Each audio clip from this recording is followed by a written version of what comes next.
Y vamos a comenzar con la primera mesa redonda de hoy, que trata sobre restauración integral de los hábitats y gestión del fuego. Quiero presentar al moderador de esta mesa redonda, que es don Manuel Nogales Hidalgo, que es profesor de investigación del Consejo Superior de Investigaciones Científicas. Él es el que va a moderar la sala y se encargará de presentar al resto de los ponentes. Así que nada, les dejo con Manuel Nogales y espero que disfruten, ¿no? También les animo cuando llegue el momento de que participen también ustedes para hacer esto un poquito más dinámico y más entretenido, ¿no? Muchísimas gracias.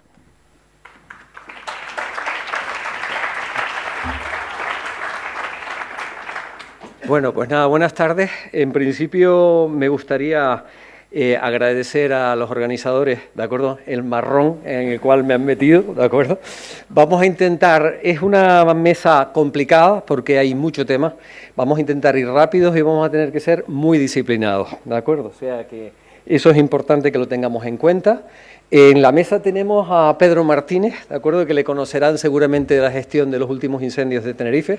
Tenemos a Dídac Díaz también, que trabaja en el Cabildo de Gran Canaria, también está en el servicio contra incendios. Tenemos por ahí a Marcos Salas, que está ligado a la Universidad de Las Palmas de Gran Canaria, especialista en especies exóticas invasoras, le conocemos todos, y al fondo, pero no menos importante, Ángel Fernández, ¿de acuerdo? Ingeniero jubilado recientemente del Parque Nacional de Garajonay y donde ha hecho un trabajo realmente encomiable para todos los que le hemos seguido durante tantos y tantos años.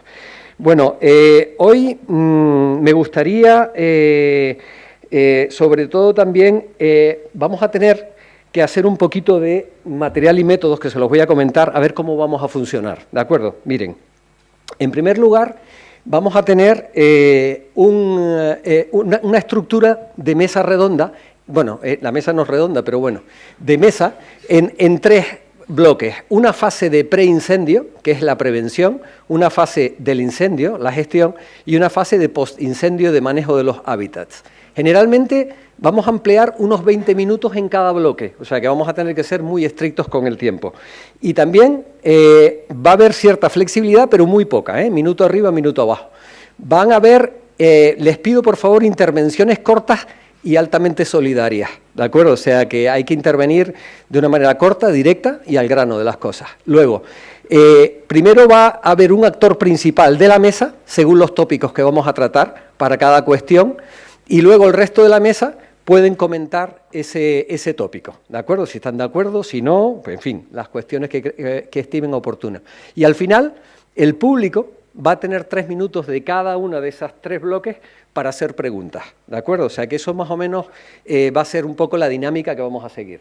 Bien, para comenzar entonces, vamos a empezar por la primera fase, que es la fase de preincendio, lo que se conoce como la prevención, ¿vale?, de los incendios.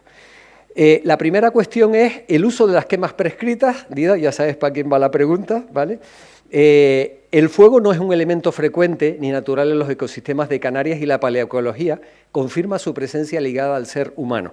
Dídac, me gustaría que comentaras un poco este tema. Sé breve, por favor, para que puedan intervenir tus compañeros, ¿vale? Era justamente, no quería entrar ahí porque siempre vamos a empezar a debatir y nos vamos a quedar. Estamos debatiendo ahora justamente con eso, tenemos versiones diferentes. Yo creo que los ecosistemas y los estudios también paleoecológicos lo dicen, que el fuego siempre ha estado presente, evidentemente de manera diferente. Y no solo eso, sino no tiene nada que ver el pinar sur de las islas con el pinar norte, no tiene nada que ver el Monte Verde, son regímenes naturales absolutamente diferentes, pero que, por ejemplo, en zonas donde yo soy más un técnico de pinar, podríamos decir, no soy tanto de Monte Verde, sí que creemos que el pinar ha tenido una recurrencia más o menos, no podemos decir que nos pasemos miles de años sin tener incendios, sino que probablemente haya incendios habituales, ¿no? Yo qué sé, hay los estudios, el último estudio que ha salido, el de hace 28.000 años, me gustaría hablar con los autores porque yo creo que estaría bien que hablaran con alguien que sepa de incendios, porque dicen, en el apartado de discusión, dicen como que hay 11.000 años sin incendios. Probablemente es un pinar sur a lo mejor es que no los han detectado porque son incendios de baja intensidad y lo que han detectado son los incendios de alta intensidad. Es decir, que bueno, podríamos hablar mucho, yo creo que no solo por eso, sino todo el tema de las adaptaciones que tiene la serotinidad, sobre todo, que es una... El rebrote epicórmico no, porque puede depender de otras cosas, pero la serotinidad sí que está muy asociado al tema de incendios. Está bastante, bueno, está estudiado que es un tema de un régimen de moderada frecuencia, moderada intensidad aproximadamente. Y bueno, y actualmente, por ejemplo, lo estábamos comentando antes, en La Palma, a pesar de que ahora nuestras islas tienen muchas antenas y muchas, ¿sabes? Que no podemos saber el régimen de incendios porque muchas veces los rayos pues no caen en el monte, ¿sabes? Natural, pero por ejemplo en el último plan anual en La Palma dicen que en los últimos 20 y pico años, 24, han habido 11 incendios por rayo. Entonces, bueno, lo que te está diciendo es que no tenemos un incendio a lo mejor cada 100 años, pero a lo mejor tenemos incendios cada 50 o cada 20 años. Tenemos algunos que, bueno, que por ahí...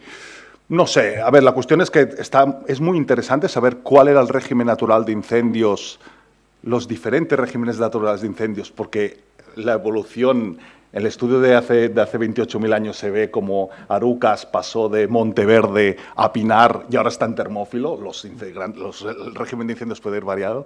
No solo eso, pero queda claro que el régimen actual de incendios no se parece en nada a cualquiera de los otros regímenes y yo creo que al menos en eso podemos estar de acuerdo todos. Sí. ¿Alguien de la mesa que quiere intervenir? ¿Se oye? Sí. El botón. A ver, sí, vale. A ver, el tema de las quemas también tiene varios puntos interesantes. Primero, que necesitamos hacer tratamientos en el entorno natural y no tenemos los recursos suficientes para el tema de la prevención. Yo decía ayer que no lo teníamos descartado del todo, y es verdad que en Pinares del Sur o en determinados puntos en la dorsal, nosotros, bueno, en la dorsal hemos llegado a quemar años atrás. Y es verdad que no llegamos con los recursos habituales a generar estructuras defensivas. Insisto, tienen que ser en sitios muy bien escogidos y con la frecuencia adecuada. Y luego también pasa otra cuestión, que es que en incendios en extinción una herramienta importante es el fuego. Los medios de extinción también lo usan como un elemento. Por ejemplo, ayer explicaba que las carreras importantes hacia cotas altas prácticamente solamente la podemos apagar con tratamientos indirectos usando el fuego. Y eso los medios de extinción tienen que entrenarlo, si no, no se puede parar un incendio en el momento de la extinción. Si no tenemos esos lugares donde podamos hacerlo, que no se busca para eso, pero es que es fundamental. No podemos hacer ese tratamiento cuando llega el incendio. Entonces, estamos ahí en una especie de contradicción, no podemos trabajar en los Pinares del Sur porque el coste de ejecución puede ser muy alto, tenemos herramientas que pueden ser más baratas y nos faciliten hacer estructuras defensivas en sitios especialmente escogidos y además tenemos que exigirle a nuestros medios que estén entrenados para afrontar un gran incendio en condiciones. Cuando juntas todas las variables, necesariamente tienes que abrir alguna ventana de actuación y tenemos que buscarla, ¿no? Vale, gracias, Pedro. ¿Alguna intervención más? Pasamos al siguiente punto. Ángel. Bueno, yo un poco insisto en lo que dije en mi intervención, que efectivamente el fuego es un elemento natural en Canarias, como casi todo el mundo, ¿no? No conocemos cómo era el régimen de incendios con claridad, con exactitud, en épocas prehistóricas, pero sí sabemos que, desde luego, yo he leído el estudio este que se menciona de la columna de los 28.000 años y interpreto que, porque no sé si lo he interpretado bien, pero al menos que desde luego no hay en todo ese periodo una frecuencia de fuegos tan recurrente como la que tenemos ahora. Y hay un periodo que está después del máximo del postglaciar, donde se ve una bastante actividad, pero viendo un poco las cifras que dan ellos, yo calculo que supera en 3-4 veces el régimen actual de unos 30 años. Si eso es así, pues bueno, y eso es en el máximo, en el periodo que se detecta una máxima frecuencia de incendios. Y bueno, es un poco lo que quería aclarar. Vale. Desde luego, lo que sí está claro es que lo que tenemos son incendios mucho más intensos, mucho más que se producen en épocas que no son las propias para producirse incendios naturales, y eso cambia totalmente y la frecuencia, lógicamente, que de acuerdo, que tenemos. gracias Ángel. Vamos a pasar a la segunda pregunta.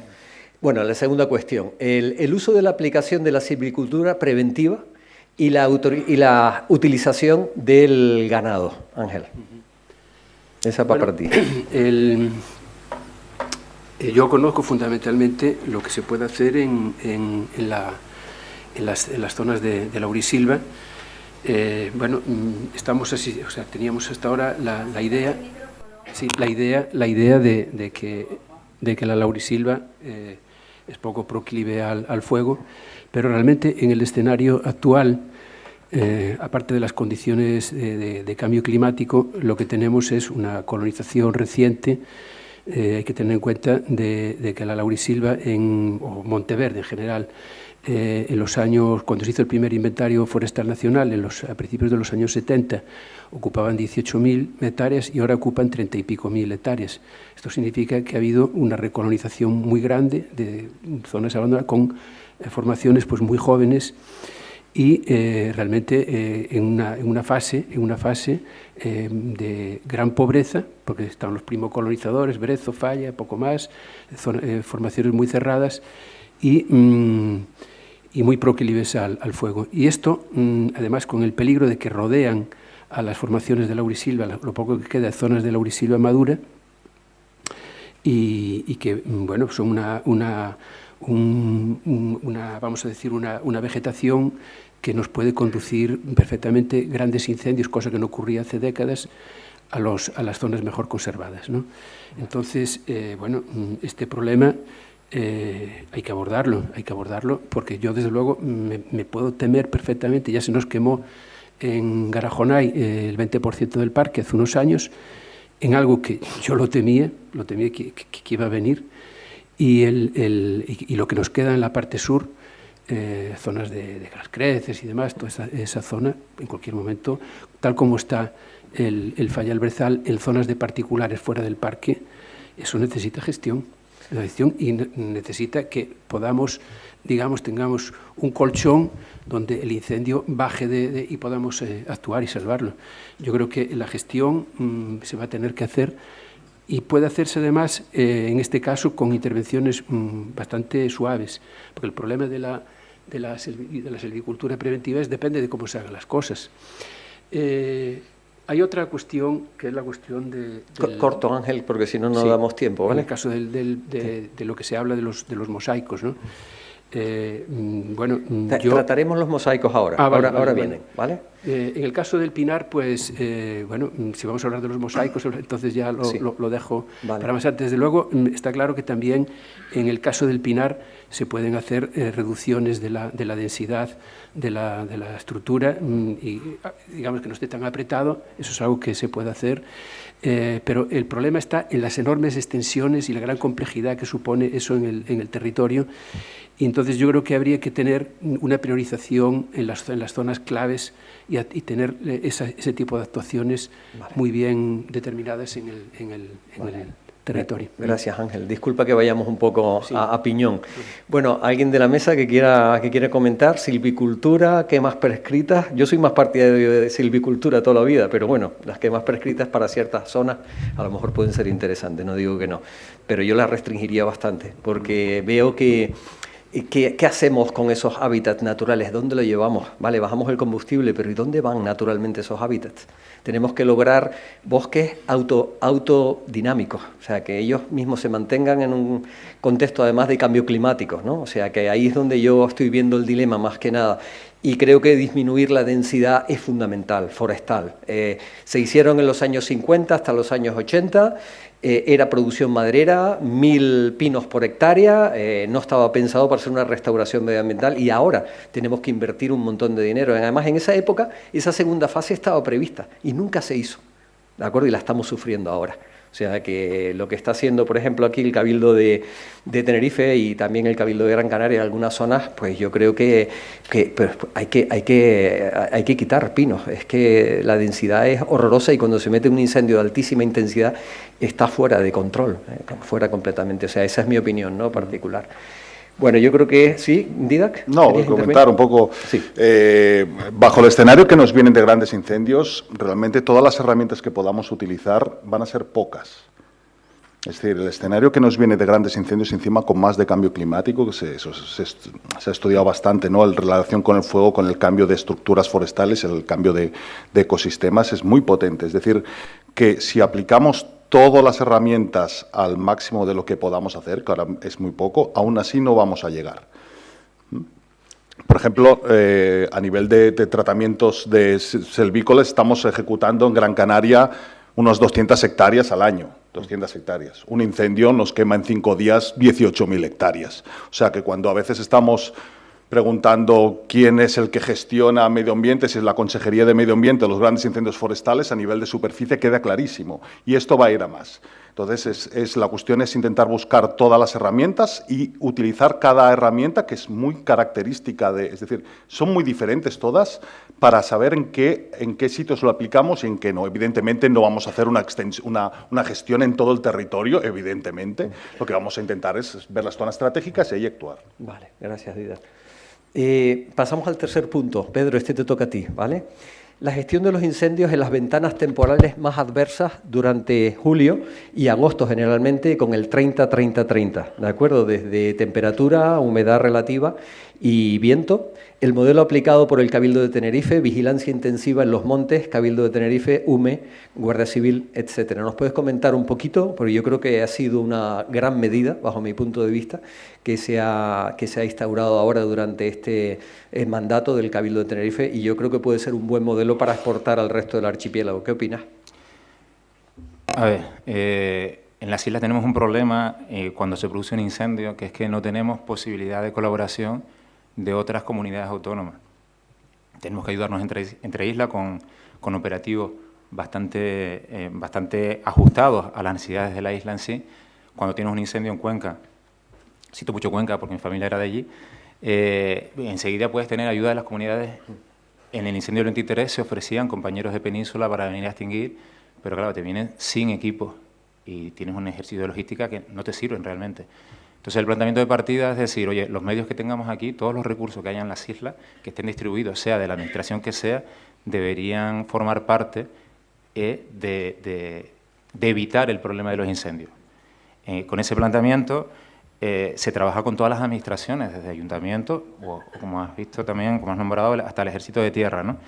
Y luego la otra parte que también hay que ajustar, bueno, y la medida de las posibilidades, porque trabajamos en la fase preventiva, en que haya medios cuando el incendio se pueda hacer grande.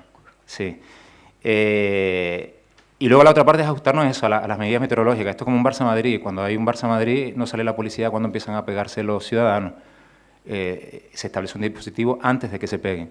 Pues la intención es que haya medios de manera variable y que todos aprendamos que antes de que salga el fuego tiene que haber muchos medios para que hagan medidas disuasorias, para que vigilen, o incluso en extinción. Nosotros hemos ajustado nuestra extinción a esos picos. Debería haber medios policiales, etcétera. Eso es lo que se está trabajando también con las distintas administraciones para intentar esos ajustes. Y tenemos que entenderlo, sabiendo que los recursos que hay son los que están en las islas y difícilmente nos pueden ayudar de otros sitios, ¿no? Bueno, en esto, como era el actor principal, lo vamos a dejar así, porque yo creo que es una medida de éxito, ¿vale? Y nos vamos al último, el paisaje en mosaico, Didac. Este lo va a tratar Marcos, ¿vale? Vale. El paisaje en mosaico para defensa de los grandes incendios forestales, el problema de la fragmentación y la necesidad de los corredores biológicos. Va para ti, Marcos. Bien, a ver, lo primero que hay que decir es que el paisaje, la primera frase, paisaje en mosaico para la defensa de los grandes incendios, es útil, es efectivo. Resuelve los grandes incendios. Lo que pasa es que no le podemos pedir a una herramienta que haga 3 cosas a la vez. Lo que no hace el paisaje en mosaico es aumentar la biodiversidad. O no lo hace como nos gustaría que lo hiciera. O tampoco va a hacer corredores. Son 2 cosas distintas. Una cosa son los paisajes mosaicos, que ya digo, y se vio en el último incendio, que es útil para resolver el problema de los grandes incendios. Y otra cosa es otro objetivo distinto. Lo digo porque nos pasa que muchas veces queremos solucionar 20 problemas con la misma herramienta, y eso no se puede.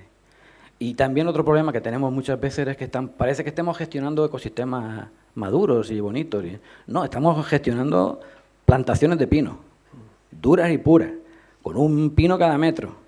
O lo gestionamos nosotros, o como dicen ellos, lo van a gestionar los incendios.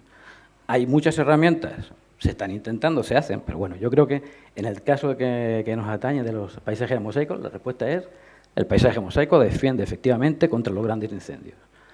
Ahora, lo de la fragmentación y lo de los corredores biológicos es otro problema, que no se va a resolver con el paisaje mosaico, que habrá que aplicar otra herramienta distinta para aplicarla y para resolver ese problema. Son dos problemas distintos. Didac, te doy un minuto, ¿vale? Sí, yo no lo veo incompatibilidad entre la fragmentación, es decir, las zonas, los obstáculos, esas piezas del mosaico pueden ser suficientemente pequeñas que no eviten la fragmentación. Creo que es un debate que no es incompatible una cosa con la otra. Vale. Es decir, lo que podemos tener Tenemos los 3 minutos del público, Didac, disculpa. Vale, bueno, es decir, podemos tener algunas zonas, Sí. y eso en cada isla es muy diferente, pero, por ejemplo, ya lo comentaba ayer, en zonas que tenemos viñedos, nos han servido con un viñedo o dos o tres viñedos, y la masa forestal nos sirve perfectamente para anclar maniobras y para parar incendios con 3 Bueno, viñedos. pasamos ahora al público. Venga, ¿alguna pregunta? ¿Sí, José?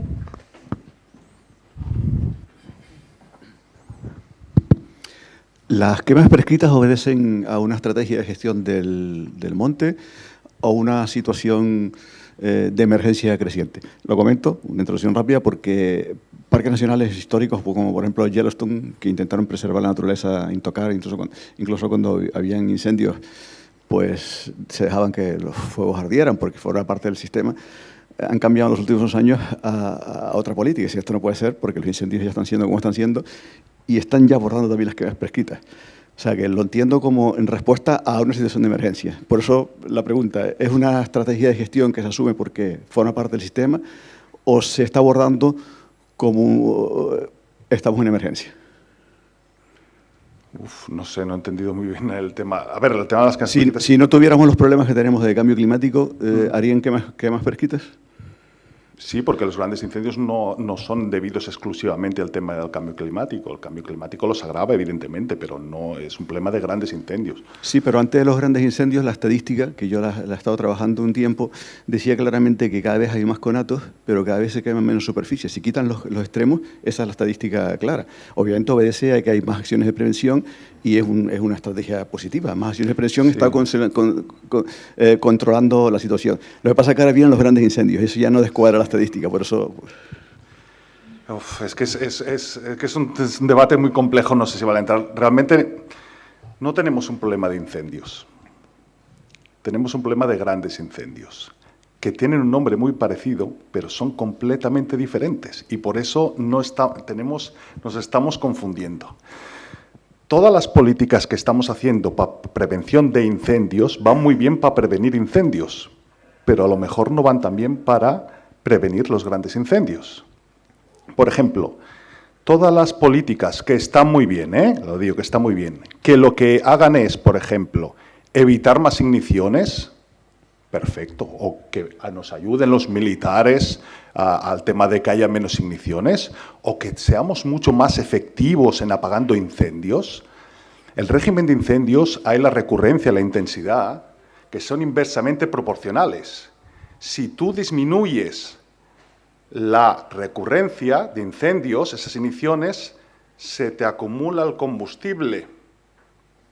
Por tanto, paradójicamente, y nos explota la cabeza, todas las cosas que estamos haciendo, que creemos que estamos haciendo bien, están acumulando combustible y están generando grandes incendios forestales. Es lo que se llama la paradoja de la extinción, y que yo, con los años que llevo en esto, cada vez que lo pienso me explota la cabeza. Imagínense. O sea, todo lo que estamos haciendo bien, en el fondo, estamos agravando el problema. Bueno, solamente una frase más. Sí, venga, una frase más. ¿Puede ser entonces un efecto colateral debido a la superpoblación de las islas? Demasiada gente, demasiado riesgo. Bueno, a ver, aparte de los ecosistemas naturales, que haya mucha gente o no haya mucha gente, evidentemente es un... No, sí, sí. Hay un problema de seguridad ciudadana, no sé... Es que no sé muy bien la pregunta. A ver, de todas formas, indicaba Ángel ayer también que el número de incendios también disminuye porque la población rural, que es la que generaba los incendios principalmente en los entornos rurales, ha disminuido. El problema es que el número de conatos realmente ha disminuido en los últimos años. El problema para mí, las igniciones que me preocupan, son aquellas igniciones que puedan producirse cuando el tiempo es malo. Por eso hablaba lo del Barça-Madrid, cuando tenemos que estar especialmente atentos y evitar igniciones. A mí no me preocupa una ignición especialmente en diciembre. y que ardan 100 metros cuadrados, 200, porque es una ignición de baja intensidad. Y con lo que hablabas antes, una quema prescrita para mí es una perturbación que introducimos nosotros en el ecosistema. Cortito, gracias. Sí, sí, perdón. Chiqui, la última, ¿vale? Y pasamos al próximo bloque. Muchas gracias. Mi pregunta es, ¿por qué queremos hacer un plan de prevención de incendios? ¿Qué es lo que queremos proteger? ¿Queremos proteger el bosque? ¿Queremos proteger las poblaciones? ¿Qué es lo que queremos proteger? Porque si queremos proteger el bosque, la calidad del bosque, el plan de prevención de incendios tiene que estar dentro de un plan de conservación.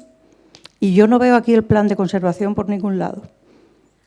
Vale, Chiqui, gracias por la reflexión. Yo estoy totalmente de acuerdo con ese planteamiento. Nos vamos al próximo bloque, ¿de acuerdo? La fase de incendio, ¿vale? En la gestión del incendio. Bueno, la primera va para Didac, ¿vale? Ya que empezamos el primer bloque para ti, seguimos contigo. Prioridades durante los grandes incendios, las personas y sus bienes. Pero, ¿y cómo se gestiona la biodiversidad?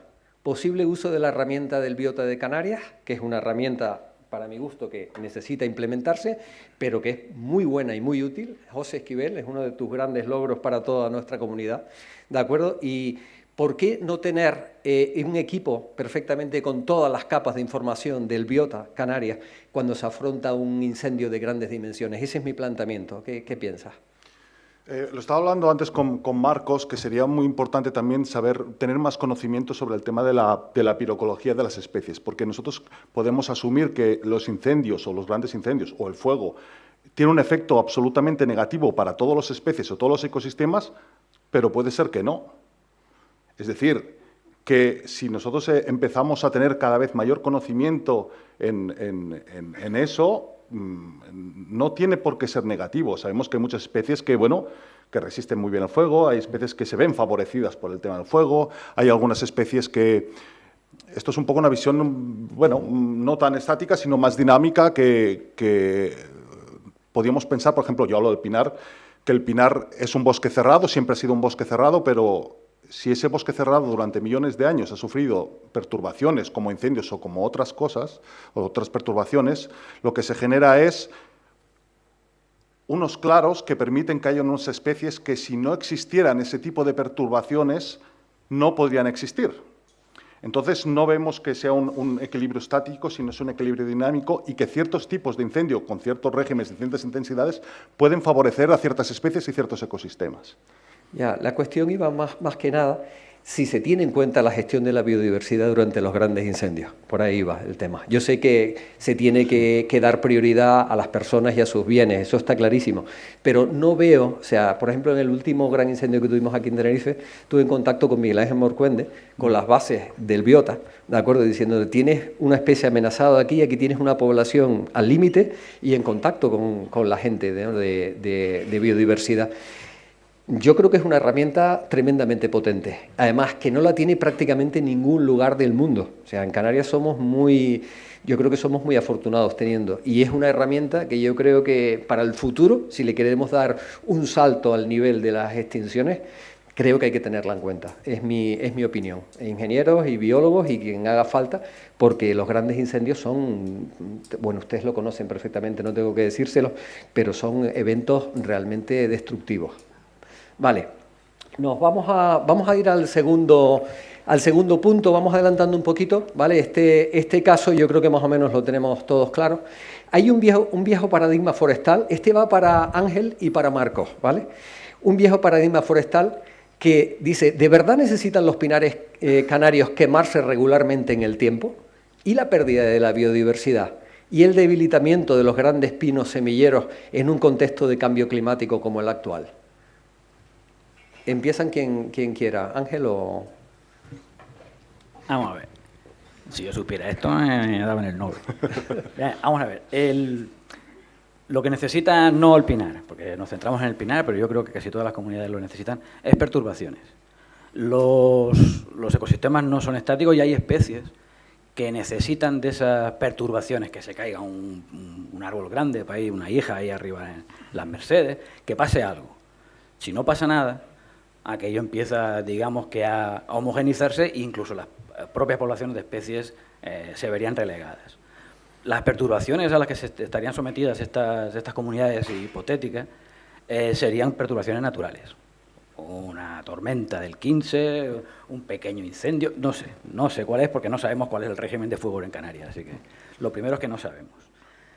Bien, el fuego produce esas perturbaciones. Si ese pino gordo, vamos a poner el de Pilancones que se cayó el otro día, si el pino de Pilancones no se hubiese quemado por el incendio, se hubiese caído por otra cosa, como se cayó el pino el mulato, y al final los pinos grandes se caen. Y es normal, incluso deseable, que lo hagan para que la dinámica de los pequeños tire para arriba. Si los ecosistemas fuesen totalmente estáticos, pues al final, repito, muchas especies de ese ecosistema desaparecerían.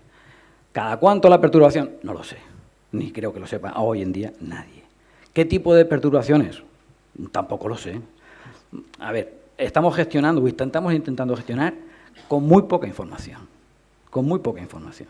Pero como nos pilla el toro... Parte de la biología de la conservación. Pero como nos pilla el toro, tenemos que gestionar y entonces empezamos a pensar. Pero muchas veces lo que hacemos es apalancarnos en la barra de un bar y decir, pues yo creo que... No, pues yo creo otra cosa. No, más ciencia. Necesitamos mucha más ciencia básica para empezar a gestionar. Y hay un montón de cosas que no sabemos. Completamente de acuerdo. Y una de esas es esta. Ángel. Bueno, el incendio, desde luego, forma parte de la naturaleza y ha estado ahí, ¿no? Y ha tenido que jugar algún papel, ¿no? Yo creo que el problema no es el problema es que tenemos demasiado fuego. O sea, esa es la cuestión.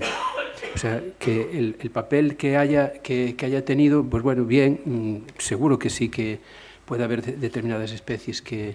Yo creo que en conjunto el problema que tenemos ahora es que hay que tener una visión diferente a lo que ocurrió históricamente, y es que tenemos un montón de presiones todas juntas, sí. Y ese es el gran problema.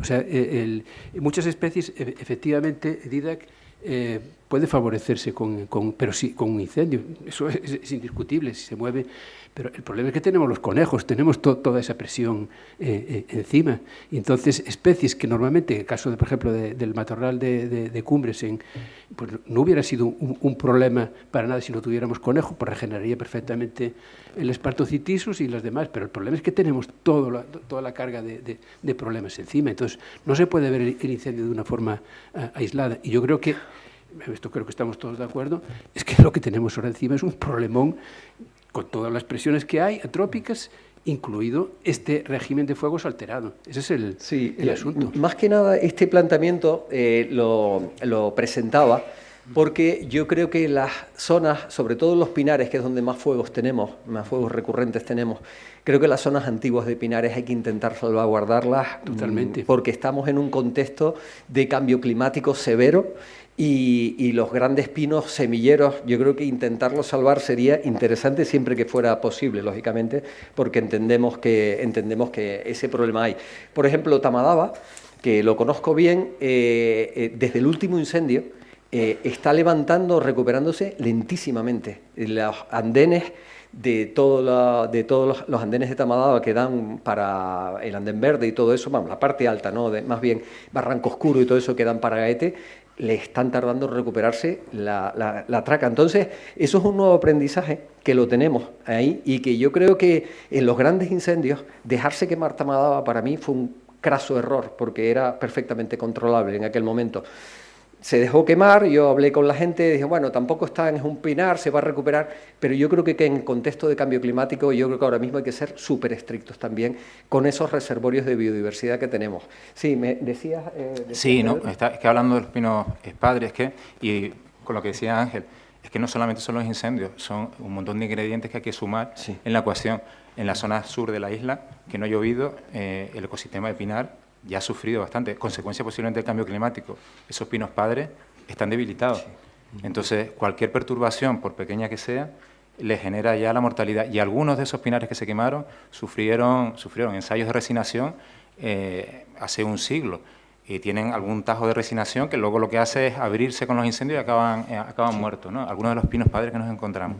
Pero es verdad que la suma de ingredientes de todo es lo que está generando un problema de conservación importante. Yo creo que los incendios no es exclusivo. Yo sigo insistiendo que es fundamental, pero hay que asumar otros elementos. No ha llovido, en zonas de alta montaña no ha llovido. Sí. Y eso es un elemento que debilita bastante las poblaciones que tenemos. Y lo de Tamadaba es porque no ha llovido. No, O sea, bueno, es cuestión del incendio. pero eso lo estamos viendo a nivel general. A nivel general, cuando se estaban secando aquí hace, no sé si recuerdan, hace 3, 4 años, secándose el Fayal Bresal de aquí, en las crestas de Anaga. Y eso lo vimos todos, y en Teno también, sí, Ángel. Yo quería comentar un poco al hilo de lo que dijo Chiqui antes, que hay que tener en cuenta, en cuanto a lo que es las necesidades del pinar, es que los pinares están esquilmados. Y la gestión que tiene que incluir, aparte, porque prácticamente lo único que se hace en los pinares, aparte de los tratamientos silvícolas y luchar contra los fuegos, que concentran toda la inversión pública, el problema es que no hay dedicación a tratar de salvar de estos grandes incendios lo poco que queda. Sí, Entonces, si Ángel, lo trataremos después, bueno, ¿vale? Vale. Bien, y el último punto que me gustaría comentar, que es para Pedro. Pedro, lo siento, te voy a clavar un poquito más el cuchillo, ¿vale? Se nos han quemado 3.000 hectáreas de matorral de alta montaña en los últimos 15 años, y entre ellos las 2 mejores poblaciones de cedro canario, la de la Fortaleza y la de la montaña del Cedro, que no resisten el fuego. La clave del origen es que Juniperus cedrus se ha originado de una población de Juniperus oxycedrus que ha sido descrita ya como independiente, que se llama Juniperus badia, que no resiste el fuego. Y esa fue la población que llegó a Canarias. Fíjense qué mala suerte. Si hubiera llegado la del Mediterráneo, Juniperus oxycedrus, hubiéramos tenido un cedro canario resistente al fuego, pero no lo resiste. Prácticamente desde que se quema el 40% del follaje, el árbol se viene a pique, ¿vale? Entonces, yo creo, Pedro, que sería importantísimo tener algún plan para intentar evitar que los incendios de pinares rebasaran las cañadas, y tener que además hemos de recordar que la hipótesis de que hubo un cedral maduro en el Teide cada vez está más apoyada por todos lados. Y además, ahora mismo, bajo mi punto de vista, es más difícil defender que no lo hubiera que lo hubiera, con toda la información que tenemos. Entonces, y de hecho, el Parque Nacional del Teide, con muy buen criterio, y ahí tenemos a José otra vez con nosotros, ha decidido tirar para adelante. En una época de cambio climático, hay que ser valiente, José, pero es lo correcto, yo creo, lo correcto ambientalmente. Y se está intentando repoblar bastante cedro ahora, ¿vale? Entonces, si repoblamos, pero se nos queman otra vez, como yo vi quemarse la población de la montaña del Cedro, que me dio una pena tremenda, teníamos ahí censadas como unas 30 hembras de más de 2 metros de altura produciendo gálbulos, ¿de acuerdo?, de cedro canario, ¿no? Todo eso se quemó. Y las hembras también, muchas hembras saben ustedes que son, que tienen sexos separados, las plantas, el cedro canario, y muchas hembras también de la Fortaleza se quemaron. O sea que, afortunadamente, en aquella época se estaba haciendo una tesis doctoral y pudimos subir 80 hijos e hijas de esas madres y padres de arriba, y se salvó el diploma europeo, que fue gracias a una coyuntura que coincidió, ¿de acuerdo? Pero que es un tema, Pedro, que yo, la verdad que me gustaría que nos comentaras un poco posibilidades de poder blindar un poco las cañadas ante estos fuegos de gran intensidad. No la sé. Es que no es una cosa que no haya pensado un montón de veces. Los incendios se producen en la zona donde viven las personas, por debajo, en la zona de interfaz. Lo que hemos intentado es establecer la barrera para que no pase al pinar. Una vez pasa al pinar, es un ecosistema, ya sea natural o sea de repoblación, es un ecosistema que arde. Y arde con altas intensidades, y si coge topografías abruptas, arde con mucha velocidad. Y no podemos hacer nada una vez arde. Lo que podemos hacer son barreras para que no avance, pero esas barreras son perturbaciones, que lo tenemos que tener claro. Una perturbación que yo haga, una barrera donde rompa la continuidad para que no pase al retamar, implica quitar el pinar o crear un ecosistema antropizado. El pinar natural, tal y como lo tenemos ahora, y el pinar de repoblación, arde, y arde con intensidades muy altas con las topografías que tenemos. Entonces, para mí es muy complicado, porque lo planteamos como si fuera sencillo, pero la realidad es que no podemos poner a medios de extinción en el momento de la extinción, y tiene que estar preparado previamente. Y es difícil. Y tiene que ver con la conservación, pero es que para poder conservar el retamar voy a tener que poner una barrera por debajo. Aunque aclare el pinar, aunque lo naturalice, va a tener matorral y va a coger intensidades, alturas de llama de 60 metros, con capacidad de paveseo por encima cuando las condiciones son malas. Y de hecho llega al Parque Nacional y tenemos oportunidades porque cambia lo que llamamos la alineación. Ya deja de tener pendiente, entra en un llano y tenemos oportunidades. Y ahí lo paramos. Y por eso no entra más en el Parque Nacional. No sé si lo vieron ayer, en la Orla. Solución. No lo sé. Quería comentar, y eso está muy viene a colación con eso por la excelente conferencia que hizo Esquivel ayer sobre el tema del retamar. Ya no estamos en unos incendios que podríamos llamar de grandes incendios forestales, ahora estamos en incendios de sexta generación influenciados por el cambio climático. Estos grandes incendios lo que van a hacer es, cuando se encuentran comunidades que no están como estaban antes, con el retamar lo explicaste muy bien, son comunidades que tienen muchas zonas muertas, son muchísimo más inflamables. Es decir, no es los incendios que teníamos hace 20, 30 años, sino ahora van a ser muchísimo más gordos. Esos incendios no son incendios estructurales, sino tienen otra función, que es quitar la vegetación no adaptada, abrir claros y permitir a la vegetación que viene instalarse. Fíjense que el objetivo del incendio cambia también. Ya no son incendios estructurales, sino son incendios de cambio. Vale, pues yo creo que hasta aquí llega esto y ahora le toca el público. Venga, Ángel.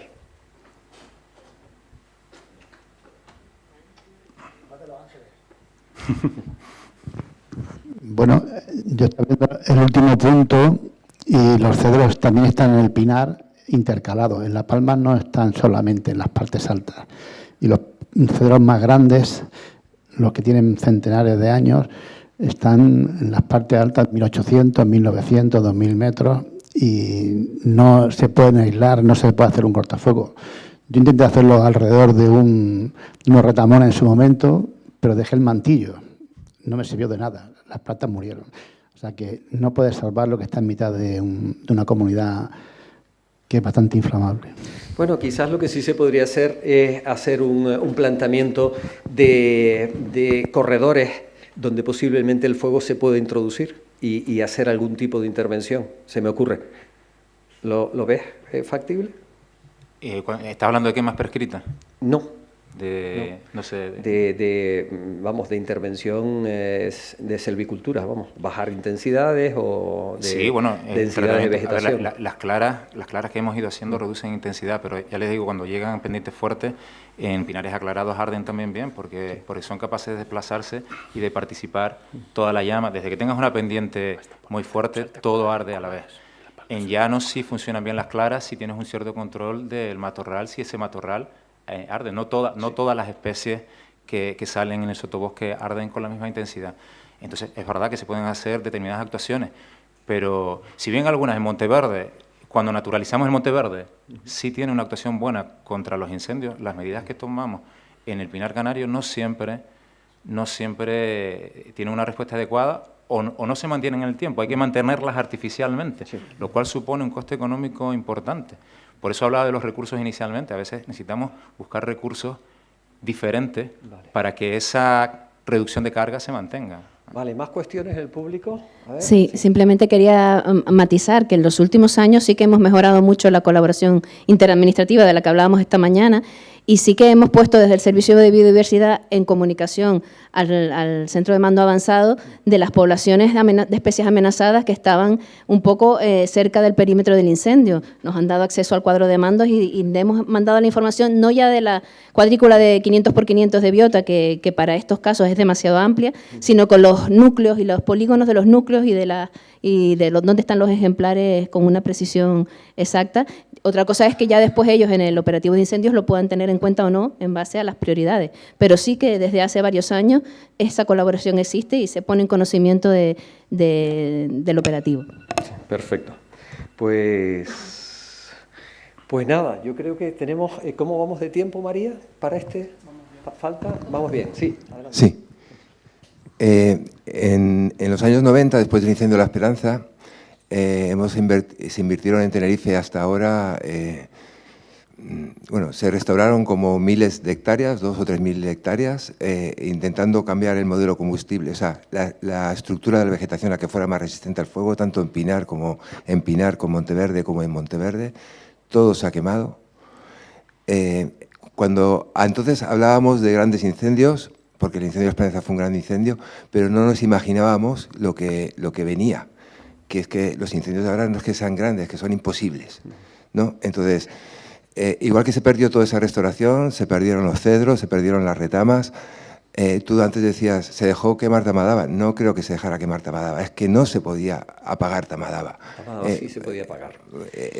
Pero quitando medios de otros sitios. La presa de los Pérez, y aquello es un corredor estrecho, sí se podía parar. Además me lo dijo el alcalde que estuvo en directo. O sea, lo que pasa es que yo si lo dijo el alcalde, entonces me lo creo menos. Yo entiendo que tienen muchísimos problemas y prioridades, yo lo entiendo. Pero los núcleos de Pinar antiguo hay que intentarlos salvaguardar, no llevan tantos medios. Ojalá tuviéramos los puntos, los tenemos, ¿no? Con el Biota, como has dicho, los puntos calientes donde no quisiéramos que ardiera, ¿vale? Nosotros no queríamos que ardiera todo el trabajo que se hizo durante años, todos los millones invertidos durante años, y se quemó y no se pudo hacer nada. Entonces, tenemos que saber a qué nos estamos enfrentando ahora. Todo lo que aprendimos y todo lo que planificamos durante años ahora nos sirve. Lo único que esperamos es que no ocurran los incendios, porque cuando ocurren, y ocurren en las condiciones meteorológicas que habló Tito, con las pendientes que tenemos y los ecosistemas que tenemos, sean naturales o seminaturales o artificiales, no hay nada que hacer. Eso tenemos que tenerlo en cuenta. Sí, no existen hidroaviones gigantes que tiren tantos millones de litros de agua que lo apaguen. No existen. Los seres humanos somos limitados. Y creo que es una lección que nos está dando la naturaleza ahí de, miren, no son dioses, no pueden contra todo. Entonces, cambien el paradigma e intenten hacer otra cosa. La colada del Chinllero son 600 metros, tú planteabas hacer algo alrededor de los cedros, son 600 metros que en 2007 se le asaltó el fuego, una colada entera de 600 metros. Entonces, ¿qué hacemos alrededor de los cedros? Un área cortafuegos de 600 metros, se la va a saltar igual. Entonces, lo que tenemos que intentar es que no ocurra el incendio. Estoy con Pedro. Somos humanos y no somos dioses. Vale, espérate, Chiqui, pero tenemos que ir acabando, porque tenemos otro bloque más, ¿no? Simplemente, la gestión de un incendio se dio un contrafuego no necesario y se quemaron parcelas de reproductores nuestras. Yo simplemente quería decir que hablamos del punto caliente, de intentar salvar los puntos calientes de biodiversidad en el Pinar. El Parque Nacional del Teide, todo él es un punto caliente, porque se ha ido gestionando durante años. Entonces, no tenemos que sacrificar partes del Pinar para el Parque Nacional del Teide. Estoy totalmente de acuerdo con lo que dice Pascual. Lo que tenemos que hacer es recuperar el Pinar de Tenerife para que cuando se queme, sea donde sea, no acabe con ninguna especie. Es lo que yo pienso. Vale, vamos, con su permiso vamos a pasar al último bloque, ¿vale? Porque vamos ya un poco pillados de tiempo. Bien, el último es la fase post-incendio, el manejo de los hábitats, ¿vale? El primero va para Didac. Joder, Didac, te has estrenado. La verdad que no pensaba que eras el primero. Vale. El escenario de cambio climático en Canarias, ¿se tiene en cuenta a la hora de restaurar los hábitats post-incendio? Vaya pregunta esa. Yo creo que no. Yo creo, por ejemplo, es una cosa que ya hablamos con los diferentes técnicos, que seguimos repoblando, por ejemplo, con la vegetación potencial de hace 100 años y nos quedamos tan tranquilos. Entonces ya está empezando a haber un debate, decir, mira, todo lo que estamos plantando ahora es la vegetación que va a haber de aquí 50 y 100 años. De aquí 50 y 100 años... No sé si creo que ya me estoy explicando. Estamos a lo mejor repoblando zonas con especies de Monteverde que de aquí 50 o 100 años probablemente estaremos un tipo de incendios más de cambio, no serán vegetación tostada por el cambio climático, muchísimo más inflamable, y estaremos gastando un montón de dinero en algo que no. Entonces yo creo que habría que tener un debate profundo a nivel técnico de qué estamos repoblando, si miramos al pasado o si miramos al futuro. Vale. ¿Alguien más de la mesa que quiera comentar? Sí, Marcos. Sí, yo querría darle una oportunidad a la naturaleza. Me refiero, cuando hay un incendio y vemos que, por ejemplo, allí en el norte de Gran Canaria, en la cumbre, está regenerándose bencomia, bistropón, dejarla, a ver dónde va. y nos va a dar la pista de lo que necesita del lugar o de la formación, no la que, como decía Dida, había hace 200, sino lo que va con las condiciones actuales, que son las que tienen esas plantas ahora. A partir de el último incendio nació en el Barranco del Andén. O sea, y los compañeros geólogos nos enseñaron la foto de que allí se quemó a tope. Ahora mismo las laderas del Barranco del Andén están recuperándose rápidamente por esta cohorte de plantas, Bencomia, Bistropogon, que están dando lugar a un matorral bastante biodiverso y bastante denso, con laurelillos. Ahí arriba no llegan brezos, los laurelillos y fallas y cosas de estas así, recreando la laurisilva alta o fría, como dice Marcelino. Pero vamos a ver lo que nos lleva a ese tipo de vegetación, porque nos va a dar más información, porque está creciendo en las condiciones actuales, ya de cambio climático. Vamos a esperar a ver dónde llega esta vegetación y copiarla. Yo coincido con Didac en este caso de que hay que tener un debate profundo sobre este tema. Habrán cosas que naturalmente se puedan dejar, pero cuando ya pierdes suelo, ¿sabes? Que estás ya suelo desprovisto y eso, pues ahí hay que pensarlo un poquito más, pero sí, coincido. Bien, la segunda cuestión va para Pedro, ¿vale? Y es la intensidad del fuego y su mosaico de intensidad en los incendios, ¿se tiene en cuenta a la hora de restaurar los hábitats? Los hábitats los restauramos en función de las características ecológicas que preveamos. Estamos hablando ahora, por ejemplo, de... Se refiere al mosaico, sí, ¿sabes? De pero fuegos intensos. Sí. Lo que hablaba, la silvicultura preventiva es como un elemento más que introducimos en todas las restauraciones que nosotros hacemos. Si vamos a restaurar el Monteverde, en la zona donde potencialmente va el Monteverde, ahora matizo con el tema del cambio climático, lo haremos de aquella manera que intentemos que arda poco. Si hacemos una repoblación, tenemos que tener previstos los desbroces oportunos para que esa repoblación salga adelante, que se reduzca competencia y que el matorral no llegue a la repoblación para quemarla. Pero realmente los criterios para hacer una restauración normalmente la hacemos exclusivamente desde el punto de vista de restauración del ecosistema, de la vegetación potencial que esperamos que vaya. Pero siempre metiendo variables de silvicultura preventiva. Quiero decir que si hacemos una clara de pino canario para mejorar el pino canario y va a haber un rebrote importante, si ese rebrote se produce cerca de zonas donde hay igniciones frecuentes, tendremos que controlar ese rebrote. Si lo hacemos en una zona más alejada, podemos prepararlo para que vaya de manera natural. O sea, no me importa un codesar, una vegetación con mucha intensidad, con mucha carga, lejos de las zonas de ignición, ¿vale? Y para apuntar un tema del cambio climático, no deja de ser una ciencia probabilística. Yo creo que sí tenemos que coger los modelos y tenerlos en cuenta, pero no para sustituir lo que hay y cambiarlo, sino para probar determinadas especies que bueno, lo contaba hace poco en unas charlas también, que puedan ser fuentes semilleras a futuro. O sea, si entendemos que en un sitio determinado, en lugar de laurisilva húmeda, vamos a tener una laurisilva termófila, a lo mejor tenemos que poner algunos ejemplares de laurisilva termófila, porque si la condición sigue así, es la que va a regenerar. Pero no cambiar el ecosistema completo, es tener una fuente de biodiversidad puntual, ¿no? Gracias, Pedro. Vamos a pasar a la próxima pregunta, pero vamos ya un poquito listos de tiempo. La colonización oportunista de las especies exóticas después de los incendios, ¿se tiene en cuenta en la restauración? Marcos Pardí. A ver, si hablamos de incendios y de especies exóticas, hablamos de muy poquitas plantas y hablamos de dos cosas distintas. Una, las especies exóticas que son resistentes al fuego, tipo eucaliptos, tipo incluso castañeros. Con estas habría que hacer algún tipo de gestión, ya con esa oportunidad de que nos da que tenemos que gestionar el postincendio, pues ir eliminándolas, por ejemplo. Ya nos han contado por aquí que van en ese camino. Y habría que hablar también de las que se favorecen por el incendio. Una de las que más lata da es la caña, Arundodones.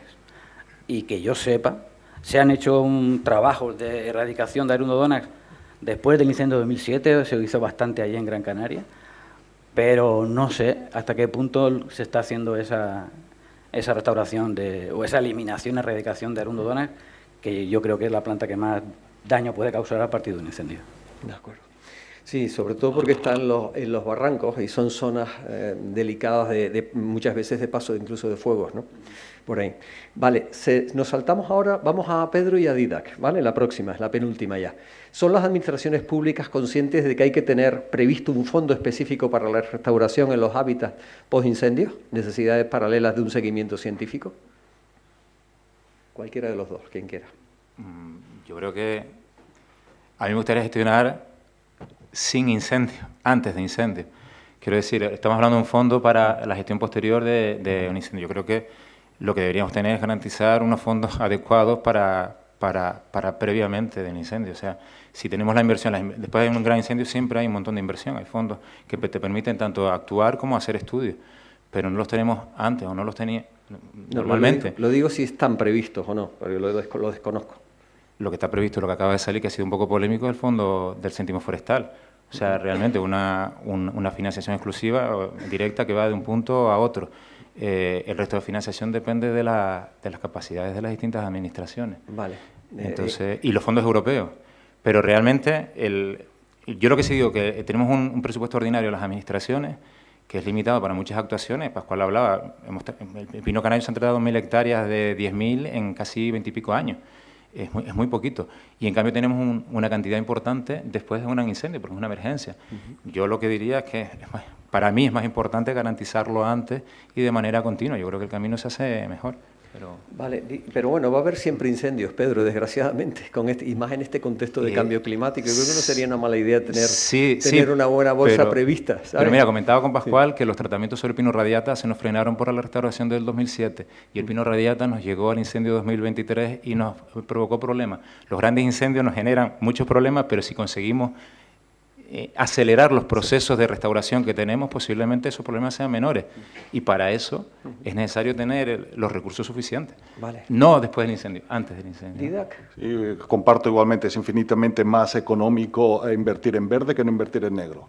Invertir en negro, al final lo que nos vienen son partidas del Gobierno de Canarias o del Ministerio para restaurar. Hacemos, bueno, unas poquitas hectáreas confaginadas, hacemos algún tipo de esto, pero muy poquitas hectáreas. Realmente la clave sería invertir mucho más en prevención para que no tuviéramos que restaurar tanto. Perfecto. Vale, pues...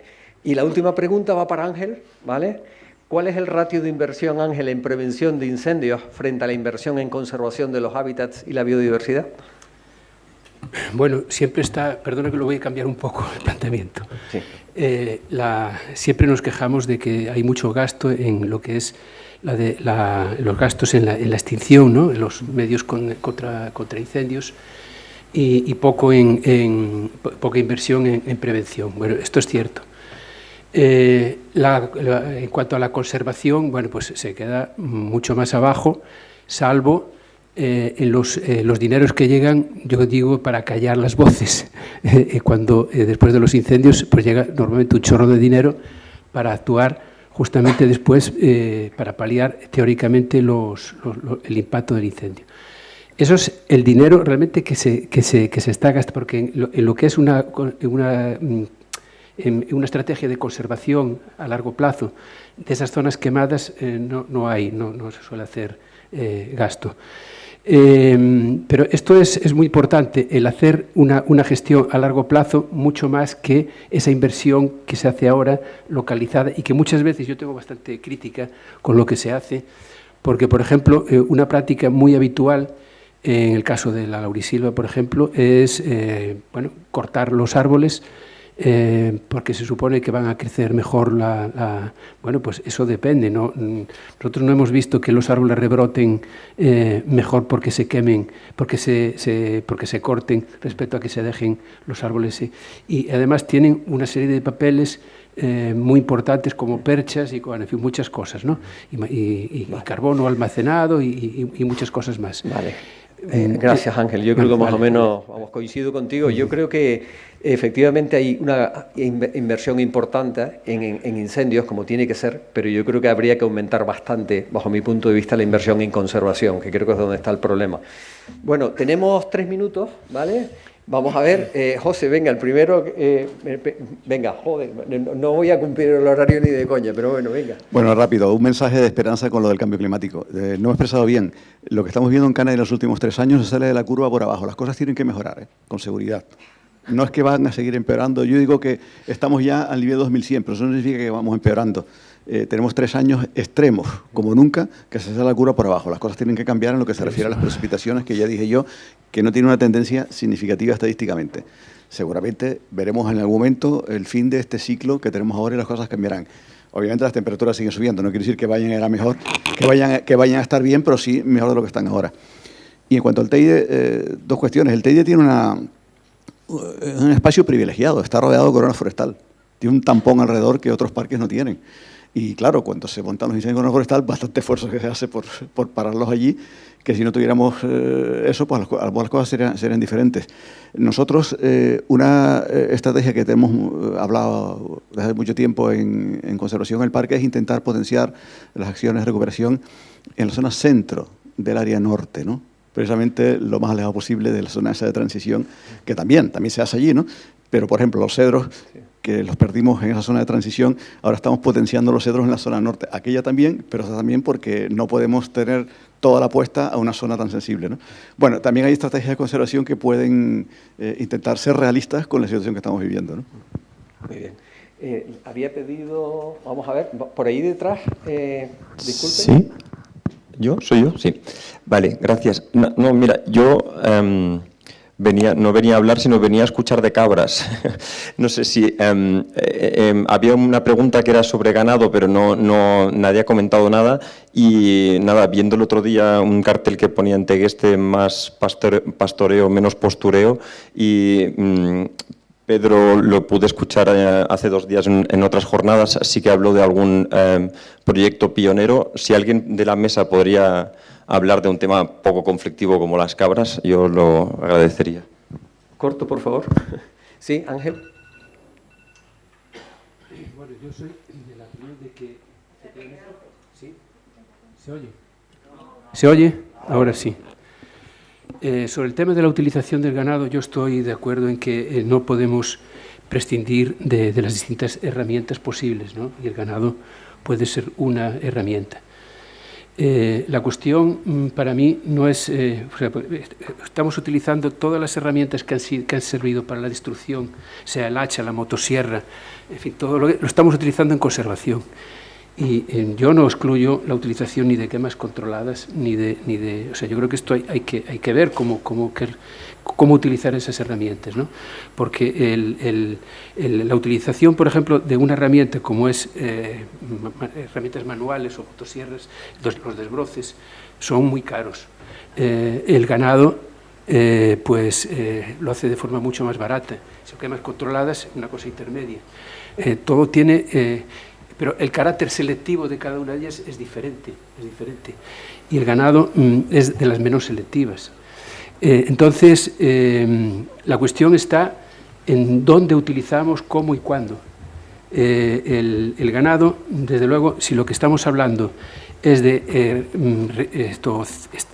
recuperar nuestras zonas, mejores zonas, en mejor estado de conservación, yo soy de los que digo que es absolutamente incompatible. Si queremos restaurar, o sea, manejar zonas antropizadas, pues bueno, podemos hablar. Pero si queremos restaurar nuestros hábitats naturales, no podemos estar utilizando la herramienta que ha sido causa de su destrucción. Basta unas cargas ínfimas para transformar completamente hábitats que de forma natural no han tenido herbívoros. O sea, se necesitan unas cargas mínimas. Entonces, se necesita una segregación en el espacio del uso de los animales y segregarlos fuera y no en el interior de los espacios que queremos restaurar. Esta es mi opinión. Ángel, gracias. Vamos a que hay más gente pendiente de palabra. A ver, ¿quién más? ¿Sí? Vale, hay 3 personas por aquí. Vamos. Sí, yo a raíz de todo lo que he escuchado y especialmente también con esta última pregunta, está claro que los trabajos de prevención de incendios deben hacerse por equipos que estén integrados también por personas que trabajen en la conservación.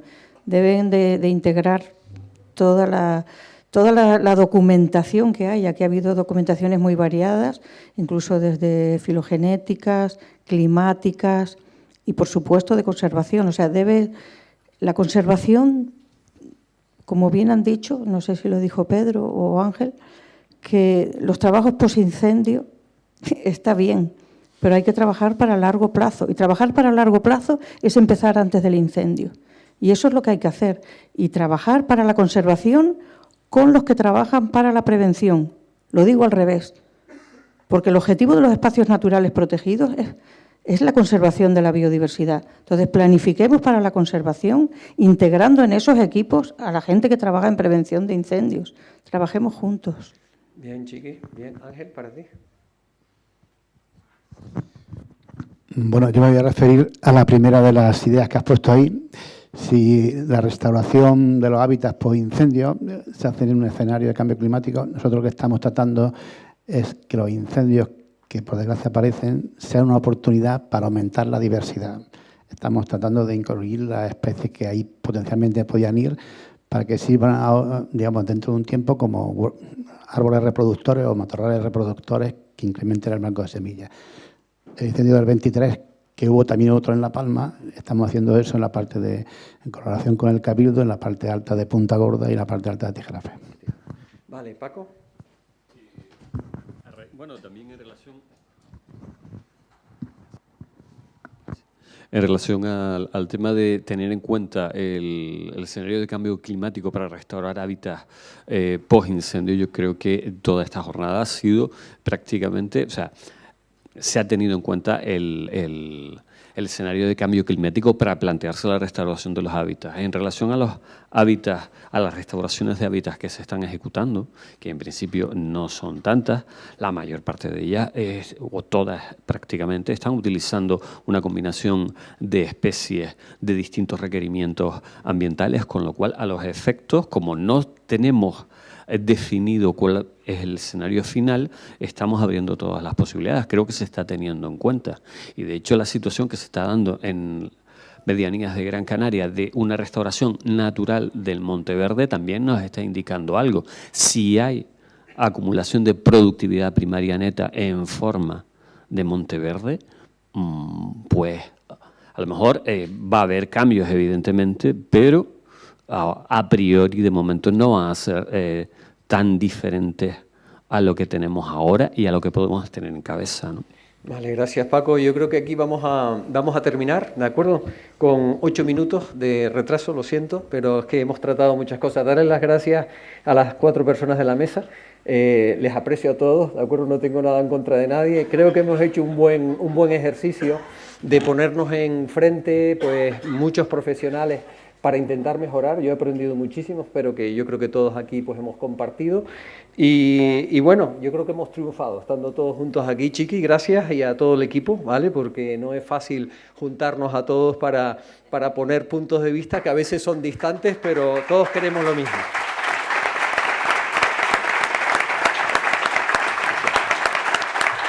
Bueno, muy bien.